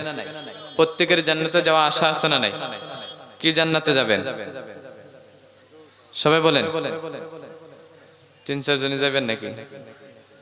সবাইকে আল্লাহ রাব্বুল আলামিন জান্নাতুল ফিরদাউস নসিব করে দেয়। সবাই পড়ে আমিন। সবচেয়ে দামি জান্নাত, সবচেয়ে বড় জান্নাত কি জান্নাত? জান্নাতুল ফিরদাউস। মাশাআল্লাহ, ওই জান্নাতুল ফিরদাউসের মধ্যে সবাইকে আল্লাহ পৌঁছায় দেয়। সবাই পড়ে আমিন। তো অত সময় দেরি করি না, হয়তো 10টা পর্যন্ত মাহফিলে পারমিশন, তাই না? সময় অনেক হয়ে গেছে, 11টা হয়ে গেছে, ঠিক না? 11টা হয়ে গেছে। ঘুম ধরছে তো না? ঘুম ধরছে না? আবার আরম্ভ করলে আবার যাবেন ক্যাপাস থেকে, থাকবেন না তো? কিবার বলবো বলেন? শেষ করে দিই। মাশাআল্লাহ, শেষ করে দিই। মানুষও কম, ঠিক না? ওই জন্যই ভাই, আজকে যে আপনারা সবাই জানেন যে মসজিদ উন্নত কল্পে আরেকটা কাজ দেখলাম, এদিকে যে আসলাম, রাস্তা এমন কে মসজিদে? এমন কে রাস্তা? কথা বলেন। মসজিদ কার এটা? আপনাদের এই মহল্লার না, না অন্য মহল্লা থেকে আসছেন আপনারা? এই মহল্লারই। তে রাস্তায় অবস্থাকে বানাইবেন ইনশাআল্লাহ? 2 জনে বানাবেন না আর সবাই বানাবেন? সবাই কথা বলেন তো, কে কে বানাইবেন মসজিদটা? দেখি রাস্তাটা কে বানাইবেন? মাশাআল্লাহ, সাহায্য করবেন তো ইনশাআল্লাহ? এখন করবেন তো ইনশাআল্লাহ? ইনশাআল্লাহ বলেন। এখনই কালেকশনের আগে যে ইনশাআল্লাহর অবস্থা, শুরু করলে তো আরো আওয়াজই পাওয়া যাবে না, ঠিক না? তো এটা বাদ দেন ভাই, লম্বা না করে আপনারা চেষ্টা করবেন ইনশাআল্লাহ এই মসজিদের জন্য, এই রাস্তার জন্য এটা প্রয়োজন। কারণ রাস্তা না থাকলে অনেক মানুষ দাঁড়াবেই না। রাস্তা হলে তো একটু ভালো লাগে মসজিদে আসার জন্য। এত সুন্দর করে টাইলস দিয়ে মসজিদ বানাইছেন, কারণ টাকা পয়সা দেন অনেক, নিশ্চয় না দিলে টাইলস লাগাইতে পারতেন না মসজিদে। কত মসজিদ আছে বেড়ার ঘর মসজিদ বানাইছে, কিন্তু আপনারা যে টাইলস লাগাইছেন মাশাআল্লাহ অনেক সুন্দর। আপনারা টাকা দিচ্ছেন না? ইনশাআল্লাহ আরো দেবেন না ইনশাআল্লাহ? তো ভাইরা, প্রত্যেকেরই মা নাই বাবা নাই, অনেকের বাবা নাই মা নাই। লম্বা না করে আপনাদেরকে বলতেছি, ডাইরেক্ট বলতেছি মসজিদের জন্য, এই মসজিদের জন্য, এই রাস্তাটা বানানোর জন্য। কারণ ঠান্ডা দিন অনেক মুরব্বী মানুষ আছে, বুড়া মানুষ আছে, হয়তো পয়রেও যাইতে পারে, মেঘের দিন পয়রেও যাইতে পারে। এই রাস্তাটা বানাইতে অত টাকা খরচ হবে না, বেশি টাকাও লাগবে না। হয়তো এটা তো কোনো কোটি টাকার কাজ না, ঠিক না? 1-2 লাখ টাকা হলে হয়ে যাবে, ঠিক না? নাই, পাকা বানাই দিবে ডাইরেক্ট ইনশাআল্লাহ। এটা রাস্তা দিয়ে পাকা বানাই দিবেন। ওই জন্য ভাই, কে আছেন নিজের মার নামে বাবার নামে, এটা সদকায়ে জারিয়া। বিশ্বনবী বলেন, মান বানা মাসজিদাল লিল্লাহি তাআলা বানাল্লাহু লাহু বাইতান